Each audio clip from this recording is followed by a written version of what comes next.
Okay. Today we are going to discuss Markov chains.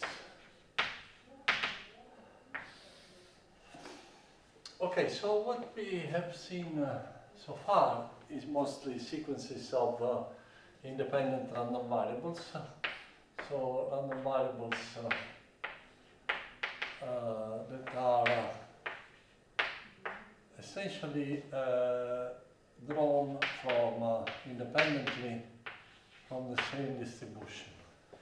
This means that the probability, if I call this vector of random variable x, the probability of x is equal to the product of I from 1 to n of the probability of xi. Now, in general, if random variables are not independent, what we have said is that you can write this probability distribution as the probability of xn given values of xn minus 1, xn minus 2, etc., up to x1, times the probability of xn minus 1 given xn minus 2, etc., x1, etc., probability of x2 given x1 times the probability of x1. Okay, so this is the most general dependence that one can consider. And as we have said also, well, you can interchange these indices in the way you want, okay? So you can also write this as probability of x1 given x2 xn, times probability of x2 given x3 xn, etc., etc. So now a class of random variable or processes or sequences of random variables that is in between this general case and this case here is the case of Markov processes, and the Markov property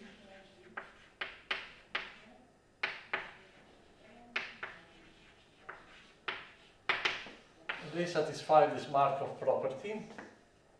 And the Markov property, the idea is that you now consider the index n as a time index, and then what you say is that the probability of xn given xn minus 1, xn minus 2, etc., x1 actually only depends on the value of xn minus 1. Okay, so this is only equal to xn minus 1. That is, this means that the value of xn, when you condition on xn minus 1, does not depend on what has happened before, what were the previous values of this random variable. This is called the Markov property. It is a property that tells you that if you condition, if you imagine that this is the present, if you condition on the present, then the future is independent of the past. Okay, which is this. Okay, and so the simplest example of a Markov process is the case where this xi, this random variable, take discrete values, okay? And this is the case that we are going to consider today. And in this case, when xi take a discrete set of variables, we call Markov processes, we call them Markov chains. Okay, so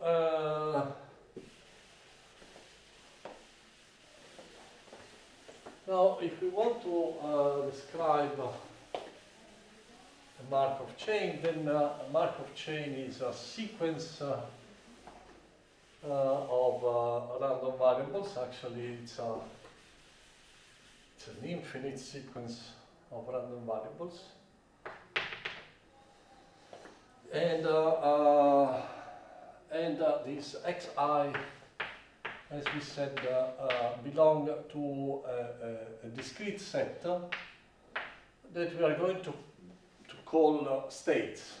And these states we are going to, in many cases, we are going to call them, we are going to number them. And so for us, they can be the states from 1 up to, let's say, n, okay? Or it can also be an infinite countable set of states, okay? And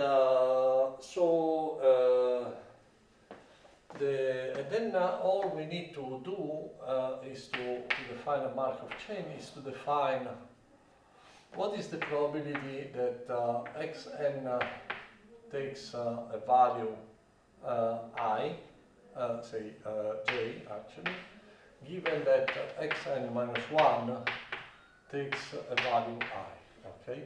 We are going, so this is just a matrix that depends on these two indices, and we are going to call this Pij, okay? So this is the matrix that tells you what is the probability that you make a transition from state I to state j, okay? Okay, in order to define the probabilities for all sequences, we also have to define what is the probability that x, say 1 is equal to some state I, and this can be an initial probability, let's call it alpha I. Okay, so now what are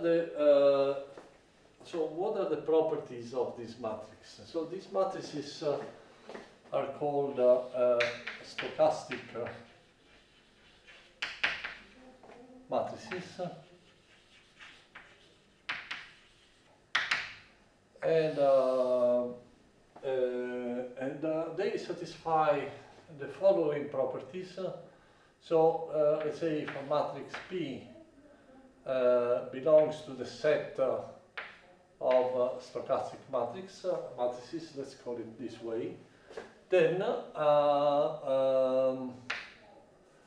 so P is a stochastic matrix if each element of P is non-negative, and the sum over J in the set of states of Pij is equal to 1.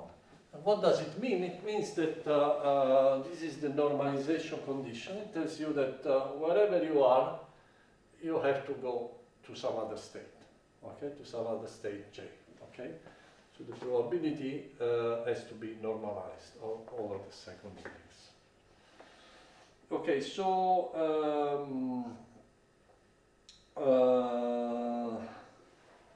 there are a few evident properties, so that so if P and Q are stochastic matrices,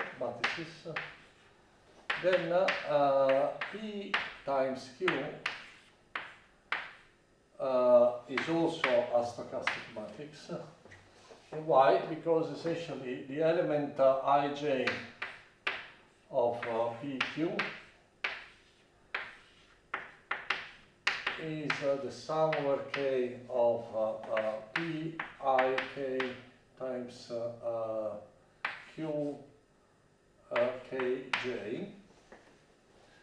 Now you see that if I sum, so this is clearly positive because this is positive, and if I sum over j, then I also have a sum over j here. This sum over j acts over this, and I have that the sum over j of qkj is equal to 1 because q is a stochastic matrix. So this is the sum over k of pik, and because p is a stochastic matrix, then this is equal to 1.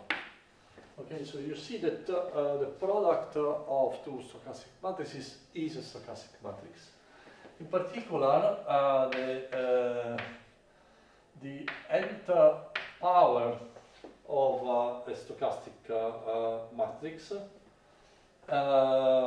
So if P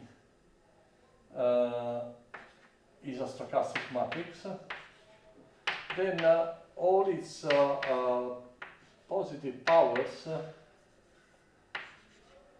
that are the matrices with elements that we will call Pij n, and say P n ij is the product, so it's the sum of Pi I1 times Pi I1 I2 Pi in minus 1 and j over I1 in minus 1. Okay, is the sum, is the usual matrix product row by column of matrices n times. And it is clear that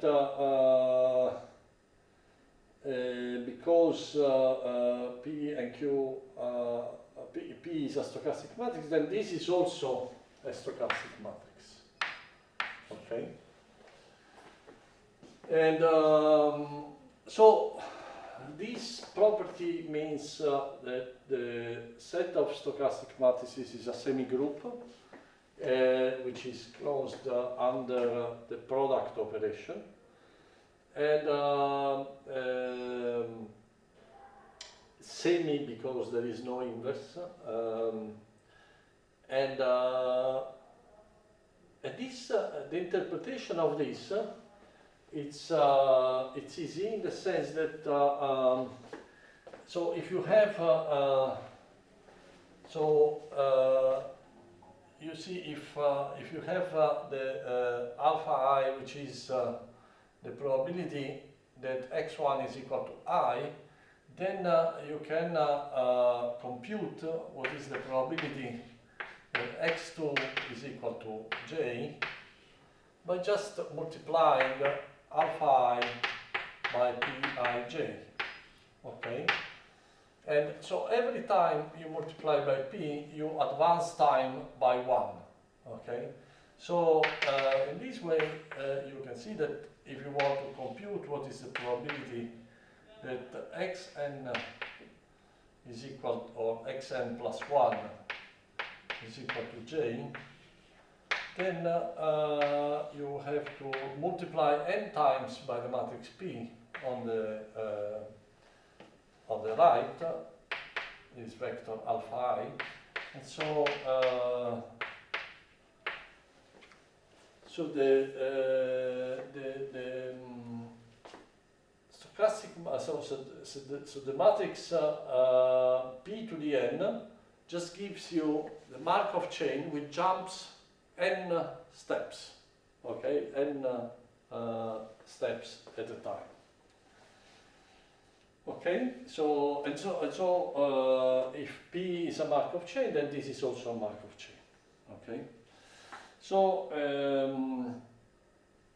so in this sense, you can think of this matrix P as being the time translation operator. So it's what makes you evolve a probability distribution, the probability distribution of x by one time step. Okay, and Pn makes you evolve it by n time steps. Okay, so you can see that we have already seen in these lectures several examples of Markov chains. So, for example, if you look at random walks, then the variable Sn is clearly a Markov chain because the probability that Sn is equal to k, given that Sn minus 1 is equal to j, given that Sn minus 1 is equal to I. Well, it is this is clearly equal. This is clearly non-zero only if j is equal to I plus 1 or I minus 1. And so in this case, it is equal to, say, if j is equal to I plus 1, it is equal to p, and it is equal to q if j is equal to I minus 1 and is 0 otherwise. Okay? So, so the random walk is clearly a Markov chain. Also, the models of urns that we have seen are Markov chains because if you consider, if you remember this polia urn where we draw particle every time and then we put this particle back and put another particle back, then the probability to draw a black or a white particle ball from this urn is clearly dependent only on the number, on the state of the urn at that time, which is the number of black balls which are contained in the urn. And it doesn't matter how you got there, how you got to this particular number of balls. So whenever you have a system that for which the probability distribution of the next state is fully determined by the state, by the description of the state, then that is a Markov. That is a Markov state. That is a Markov process. And if it is over a discrete number of states, then it is a Markov chain. Okay, so very good. So now let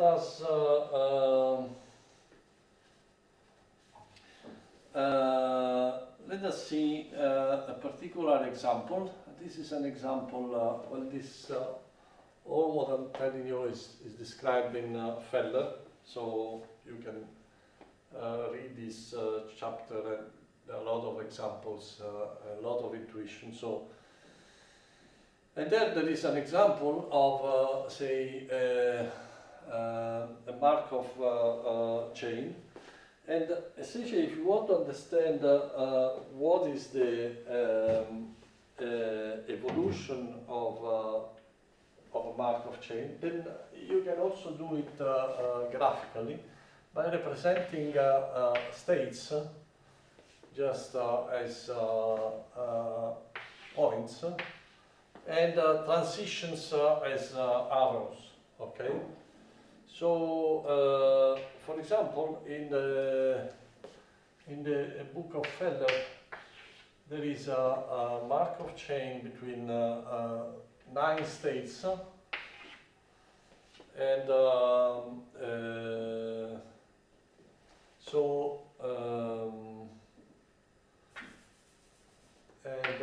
so let me write down these in this graphical form.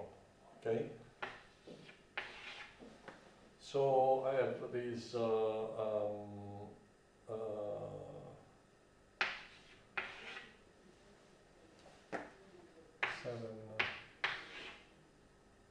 8, and 6, and 2. So there are, you can know the different states, and then for each state you can know what are the elements of the matrix Pij that are non-zero.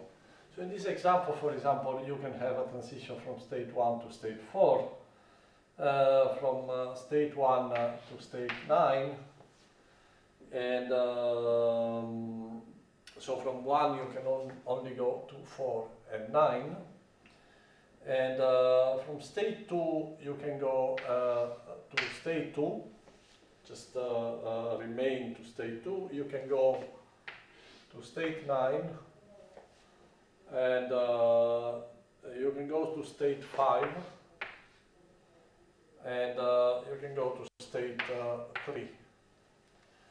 Okay, so then from state 3 you can go to state 8, and that's it.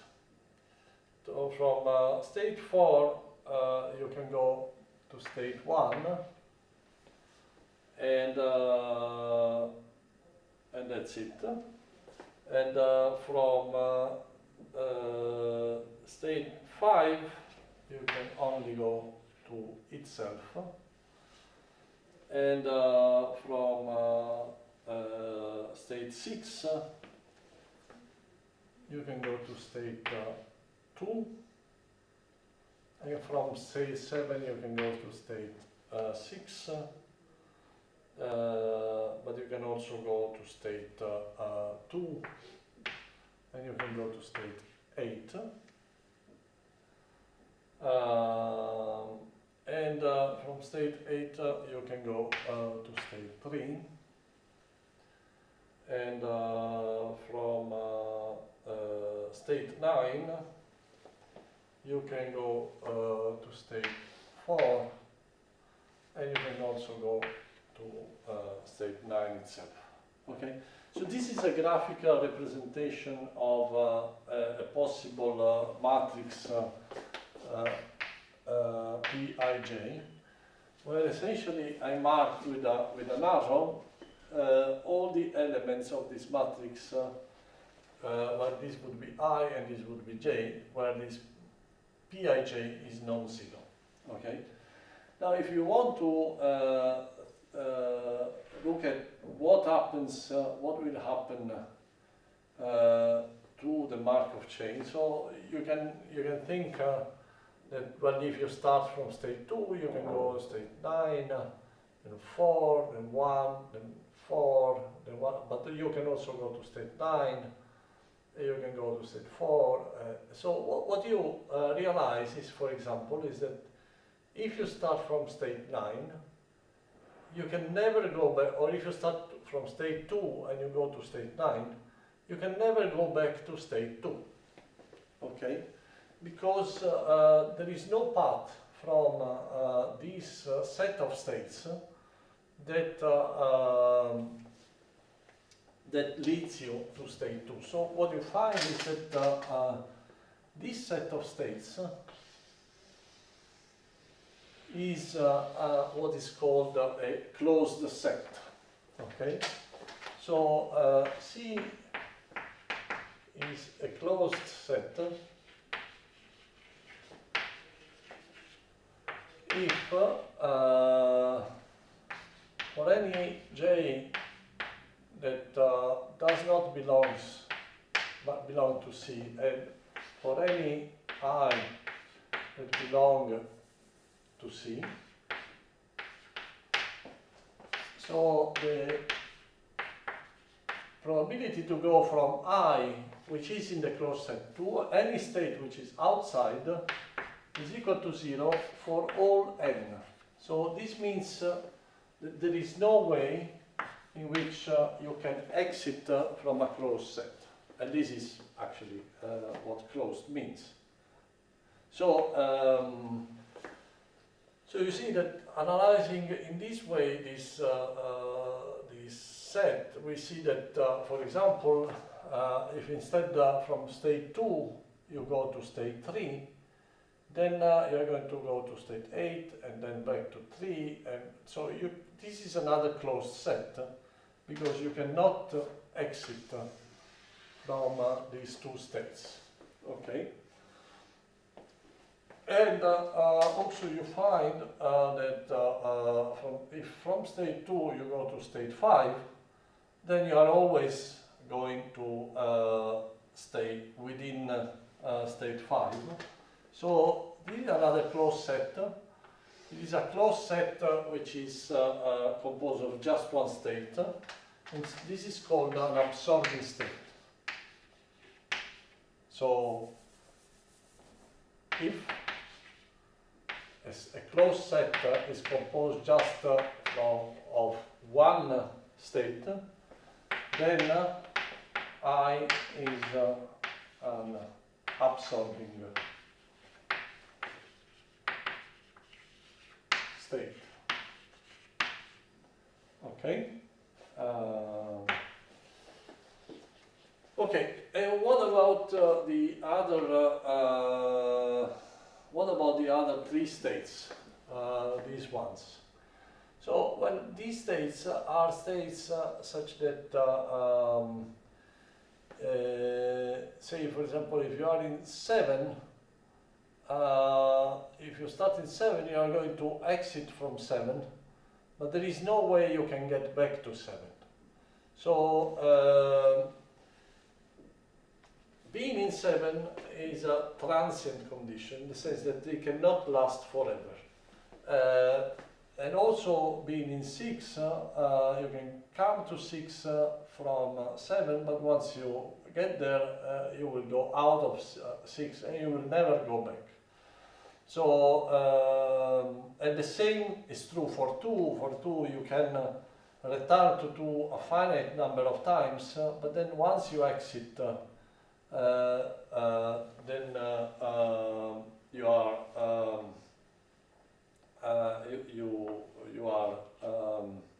you are never going to go back. So these states are going to be called transient states. Okay. So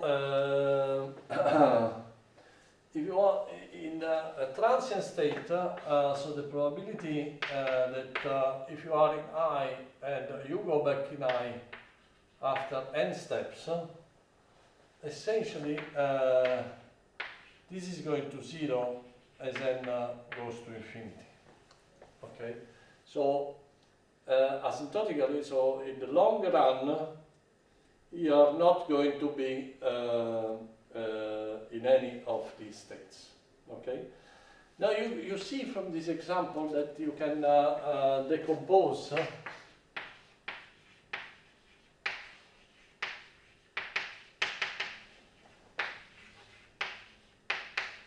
a Markov chain, the set of states of a Markov chains in the set of transient states and the union of a certain number of closed sets. Okay, so for any Markov chain, you can write it in this way. Okay, so the so you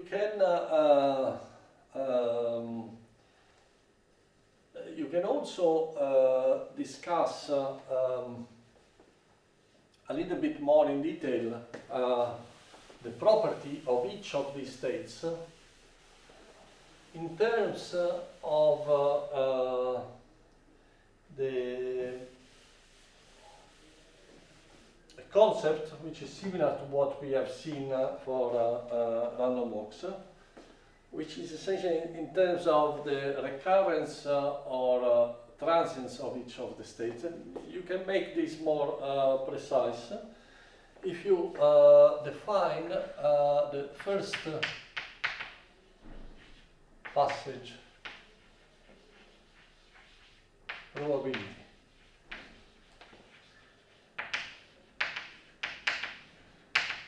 So essentially, you know that so this probability gives you the probability that you start from I, and after n steps you are in J. But this doesn't tell you anything on what happens between these two times. Okay. Instead, you want to, so this is just the probability that xn is equal to j, given that x1 is equal to I, or actually x0 is equal to I, okay? And now you want to define a different probability that you start from I, and after n steps you are in j, but you visit j for the first time, okay? So this will be the probability that xn is equal to j, and that xl is different from j for all j's which are between, for all l which are between 0 and n, conditional that on x0 being equal to I. Okay? So this is a little bit more complex object, and the relation between this and this is the same relation as the relation between first return probabilities and return probabilities that we have seen for random walks. Indeed, you can write an equation which is very similar, which is the probability that you go from I to j in n steps is the probability that for some time, at some point in time, at some point nu, you get to j for the first time,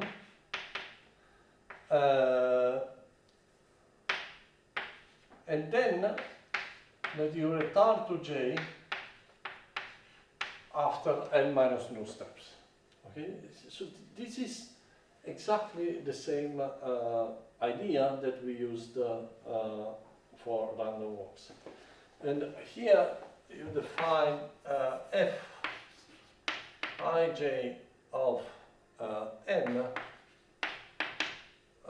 of 0 of n equal to 0 as 0. Okay. So you can extend also this sum from nu equal to 0. Okay, so you see that if so not only for a transient state, so for a state which is a permanent state, so a state which is recurrent, which is inside one of these closed sets, what you have is that if you compute this probability, this is a probability that if you start at I, after n steps, you go back to I. This is the first return probability. So this is a probability distribution that, because sooner or later you are going to return to I, this will be the probability distribution of the first return time. And so this means that if you sum this from 1 to infinity, we call this Fii, then this object here will be equal to 1 if I belongs to some closed set. Instead, this will be less than 1 if I belongs to the set of transient states. Okay, because if I is in a transient state, then there will be a time where you exit from this set of transient states, and then you are never going to go back to the transient state. And so this probability distribution will be a defective probability distribution. Okay, now you can see that another condition for a transient state to be for a state to be transient is that so I is a transient state, then it means that the sum from n from 0 to infinity of Pin, this must be finite. Okay? And why is this so? Because essentially if you sum this over n, then this is equal to summing these two over n, and you can, so this sum is equal to the sum over n and the sum over nu of Fii nu times Pii n minus nu.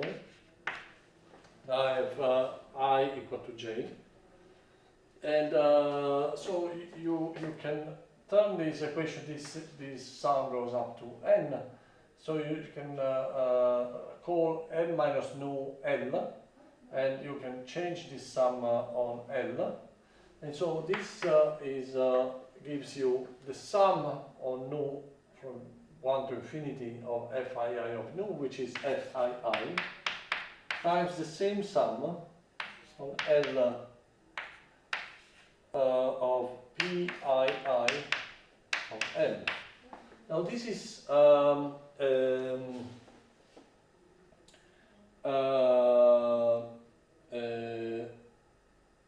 sorry, here you have to sum from so if you sum from 0 to infinity, then you have a plus 1 here, because this equation is only true for n positive. So if you sum from n equal to 0 these ones, and then you have a plus 1.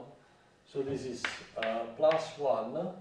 And so you see you can take this over the other side and divide, and this will give you that this sum must be equal to 1 divided by 1 minus Fii.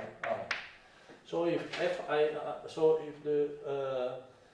the probability to return to I is less than 1, because you are in a transient state, then this sum is going to be finite. Okay.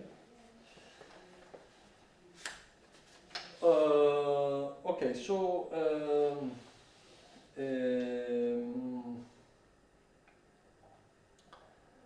now before, so what we have to discuss now is, given that we have to understood how we can decompose this any Markov chains, any Markov chain in closed sets, then all we have to understand is what happens inside one of these closed sets. Okay, and so then, in order to discuss this, we can just reduce to studying what are called irreducible chains. Irreducible chains means, so an irreducible chain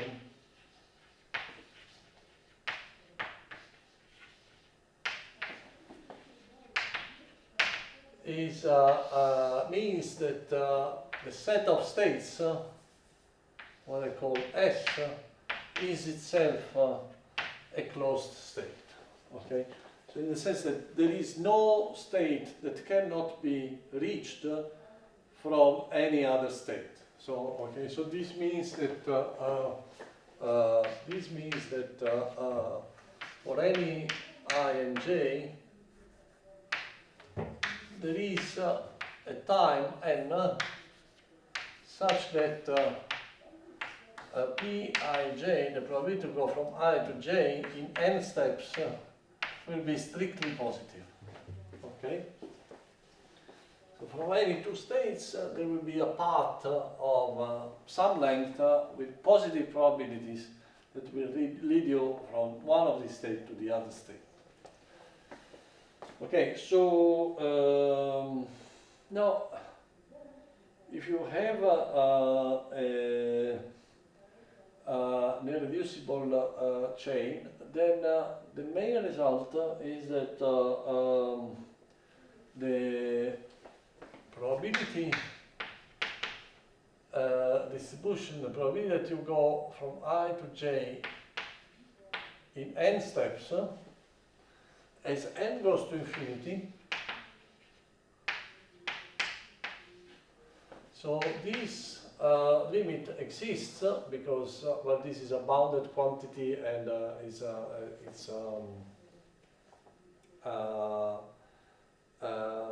it's positive.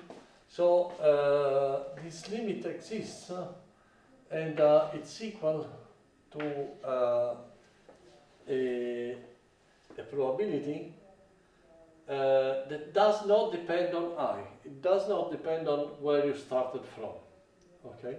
And this is again the idea that in a Markov chain, in a Markov process, you lose memory of the past. Okay? And so the so the way so this limit is of course a probability distribution,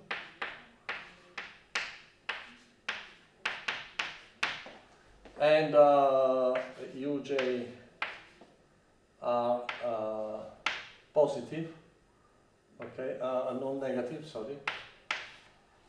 And actually they are strictly positive on all states that are the current. And one can prove this by saying that, say, if you look at Pij n plus 1, then Pij of n plus 1 can be written as the sum over k of the probability to go from I to k in n steps times the probability to go from k to j in the last step. Okay, so you see that now if you take so you see that now that if you take the limit as n goes to infinity in this equation, then this tells you that the limit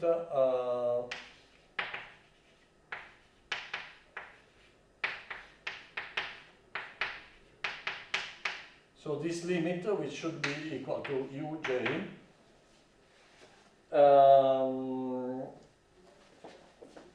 must be equal to the sum over k in S of the same limit, so which would be uk times pkj. Okay, so this tells you that this probability u of j satisfies this equation, or if you want, it must be uk must be a left eigenvector of the transition probability with eigenvalue exactly equal to 1.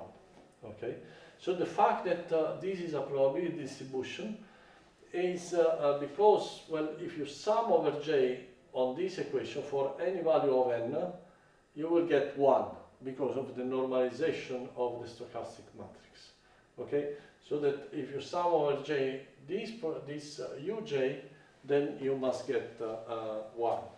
Okay, and of course this the interpretation of this uj is the probability that asymptotically, if you look at this process after a very long time, that you will find this that xn is equal to j. So this is called the invariant distribution or invariant measure.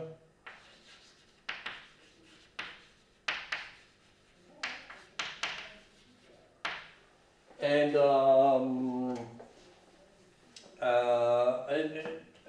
it's essentially the quantity that tells you what will be the asymptotic probability to find the state, the Markov chain in a particular state. Okay, so let's make a couple of examples now, which are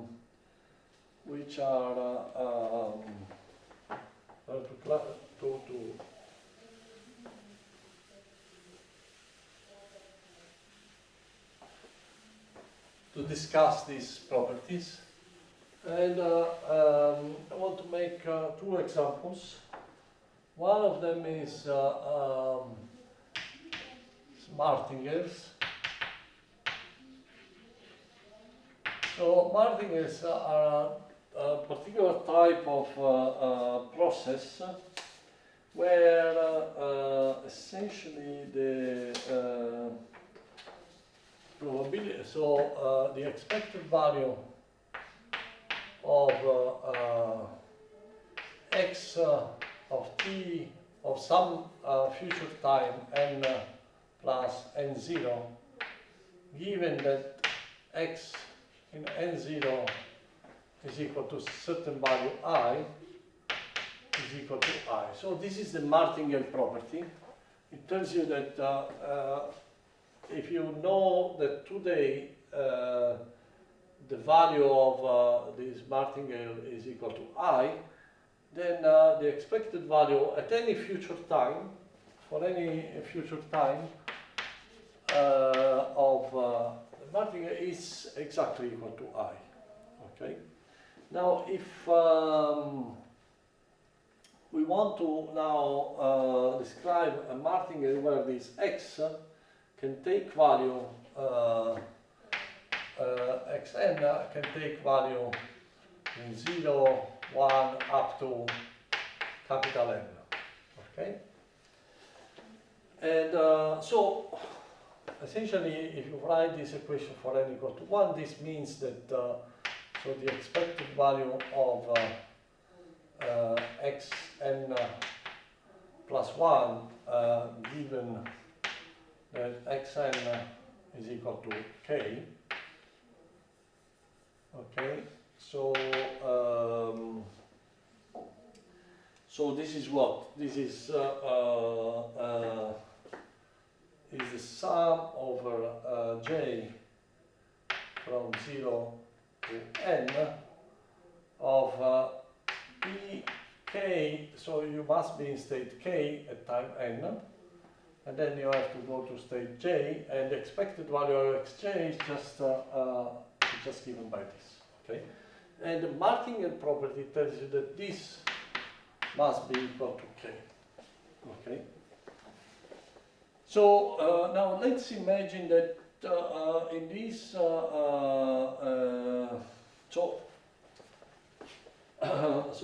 let us look at this equation, and let us look at this equation when k is equal to 0. Then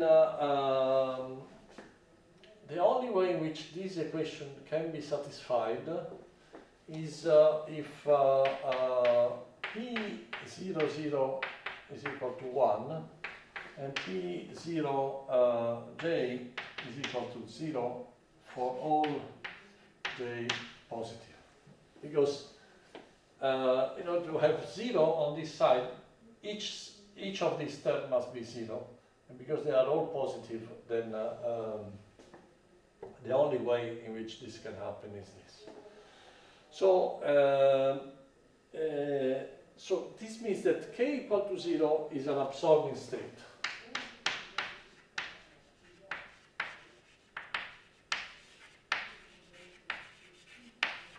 like this state here.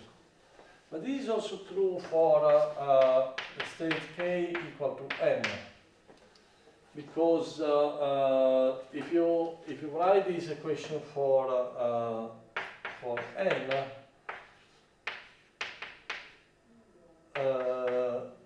then you have p n times j times j's. Then you see that the only way which so this j is always less or equal to n.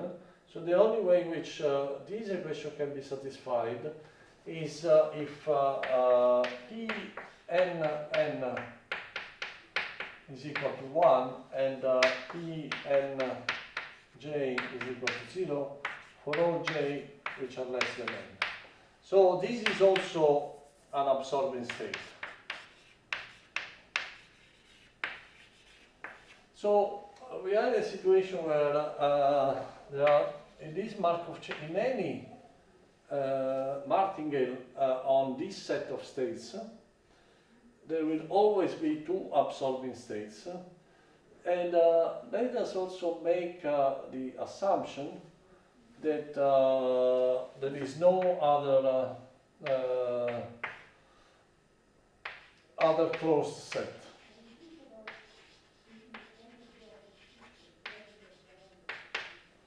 Okay, so that all the states between 0 and n, states 1 up to n minus 1, are all transient states. Then we can ask ourselves, given this condition here, what is the probability if I start from state I, if x of 0 is equal to I, then what is the probability that I will end up in state 0 or in state n? So the only two possible outcomes are these as n goes to infinity. And so in order to do this, you have to realize that p n ij is also a martingale. Okay. So if you sum over j from 0 to n pij times j, then you must get I. Now, if you can take this equation and write this equation as take the limit as n goes to infinity, and so if you take the limit as n goes to infinity of this equation, then and let me call this Pij of infinity the limit times j is equal to I. Then of course this equation, so this limit can be non-zero only if j is equal to 0 or n, and because all the other states are transient by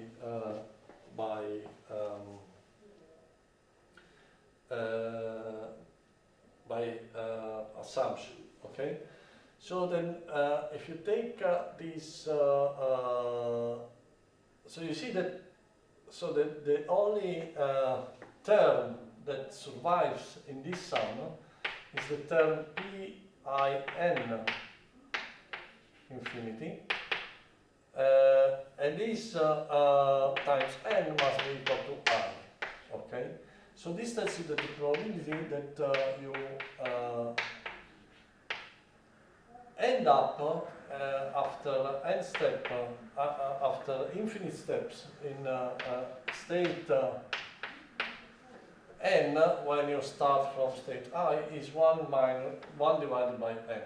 Okay, I divided by n, and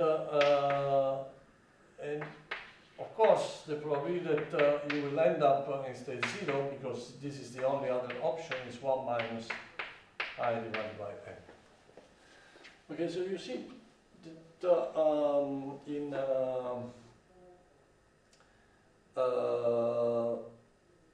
if you are a Martingale, which is a Markov process on this set of states, then and there is no other closed sets, then you either will end up in state 0 or in state n. Then you can compute what are the probability that you will be absorbed at the end, either in state 0 or in state n.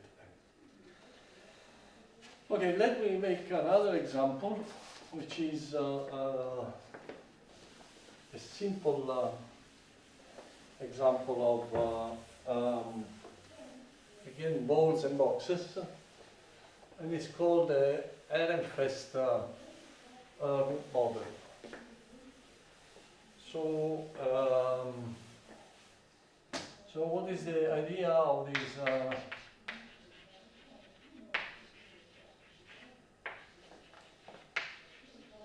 Of this Eren Crest model is that when you have a system of particles,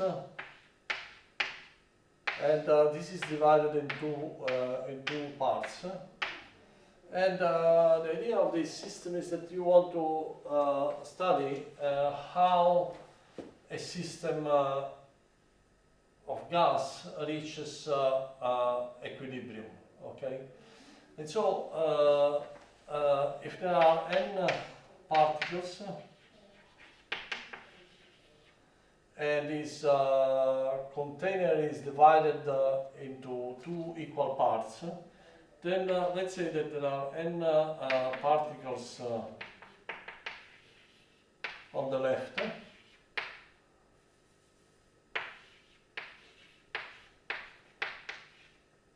on the left side. So this is n, and this will be n minus n, okay? And the idea of the Eren Crest model is to look at the process where you pick a particle at random, say this one, and you move it from the side where it is staying, you move it to the other side, okay? And you repeat this many, many times. So in this case, n will increase by 1. And you repeat this many, many times. And you expect that if you start from a very unequal distribution, then over time you will get to an equilibrium distribution. And you want to understand what is this equilibrium distribution. And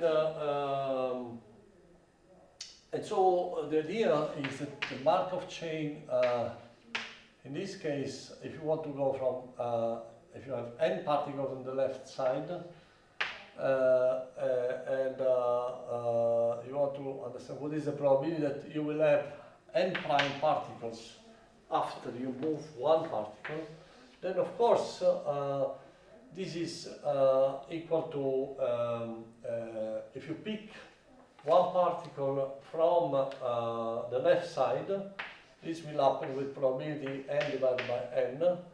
Then this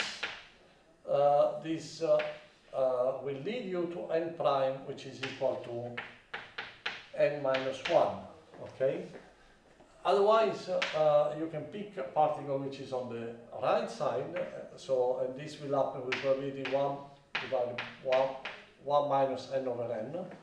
And what you will have is that in this case, n prime must be equal to n plus 1.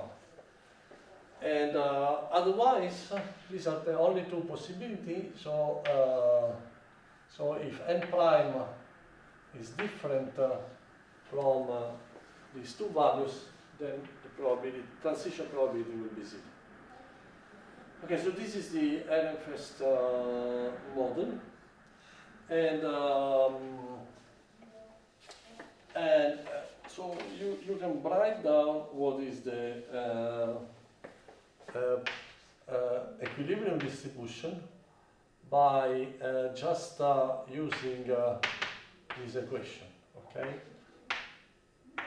Between 0 and n of u of n prime p n prime to n. And if you do this, you have to pay attention because these two indices are interchanged. So you will get u n plus 1 times n plus 1 divided by n. So either you have n plus 1, you start with n plus 1 particles, then with this probability you remove one particle and you are in n, you are in state n, or you are with n, sorry, you are with n minus 1 particles, and then with probability 1 minus n minus 1 over n, you will add one particle, and from n minus 1 you will go to n. So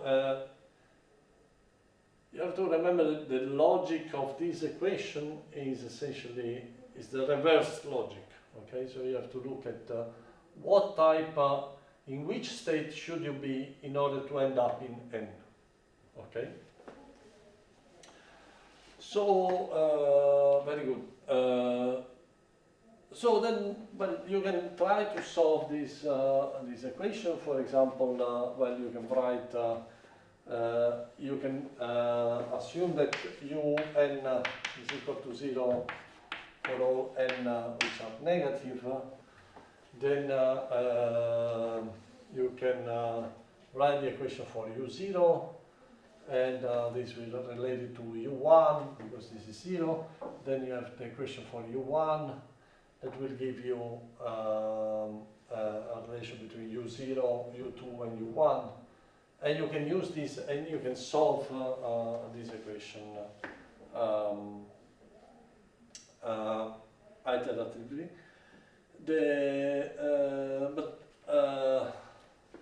So what I propose is that instead we have a little bit of intuition, and what we expect after we do this process many times is that we will end up with a system where each particle can be with probability 1/2 on this side and with probability 1/2 on this side. If this is so, then we expect that the equilibrium distribution should be equal to the binomial distribution. Okay, and now what you can do is to check that this is actually the solution of this equation here. Oh, okay, so I leave it to you as an exercise. Very good. So the last thing that I want to discuss is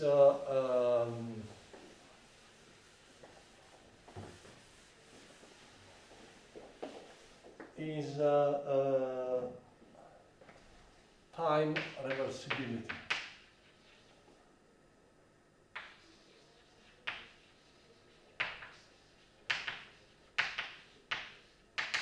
So imagine that, say, well, these are the states. Okay, and this is time. So you observe this process like a set of transition between different states. Well, let's say they are all positive. So at every time you see a different state. Okay, and so you observe this transition. Oh, sorry. This goes up here, then down here, etc., etc. Okay, and then when you ask yourself, is if I look at this process, can I say whether time is flowing in this direction or is flowing in this direction? Or let me state it differently. So imagine that I look at a long time series of xn, and then I take this time series and I revert the order. And I give it to you and I tell you, can you tell me whether these two processes are the same or they are different? If they are the same, then essentially there is no way in which you can define a time arrow on the process, because the forward process and the backward process are exactly the same. If instead they are different, then you can distinguish the forward and the backward process. Okay, so this is what time reversibility is about. Okay, so a time reversible process is one where you cannot attach an arrow of time. Okay, so how do we phrase this question? Well, we've said that the probability of Pij, this transition probability, is the probability that at n plus 1 you are in J, given that at xn you are in I. Okay. Now, if I want to consider the reverse process, I want to compute the probability Qji, which is the probability that at time n I am in I, given that at time n plus 1 I am in J. Okay? This is exactly the reverse process, where essentially I look at transition in the backward in time. Okay? So, and how can I compute this? Well, I can compute this by using Bayes' rule. Okay, so this would be just the probability of that xn plus 1 is equal j, given that xn is equal I, times the probability that xn is equal I, divided by the probability that xn is equal j. Okay? Very good. But now, this is just my Pij, and then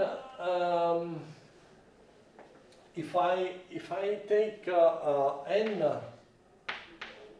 to infinity, if I think I'm really looking at the behavior of this process when I don't know anything about the initial condition, then essentially what I can assume is that this probability here will converge to the invariant distribution. Okay, so this will be ui divided by uj. Okay, so this equation defines the Markov process, the reverse Markov process. Okay, and if so, a Markov process so is reversible if the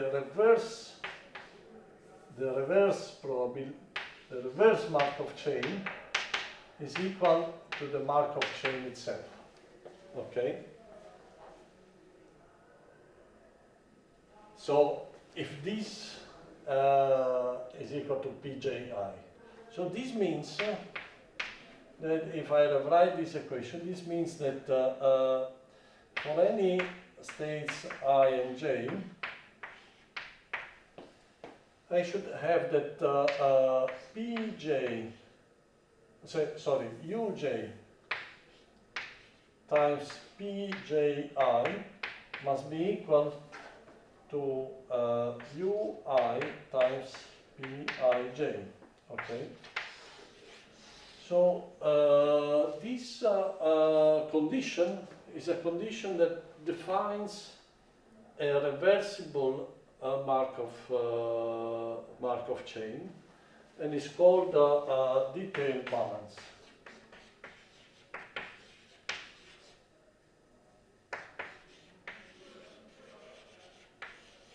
So why is it called Detained Balance?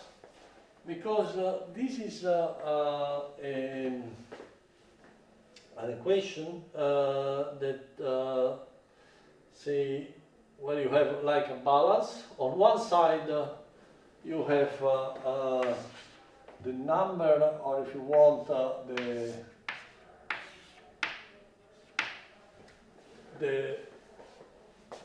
if you have the probability to be in J and the probability to go from J to I. So this is the number of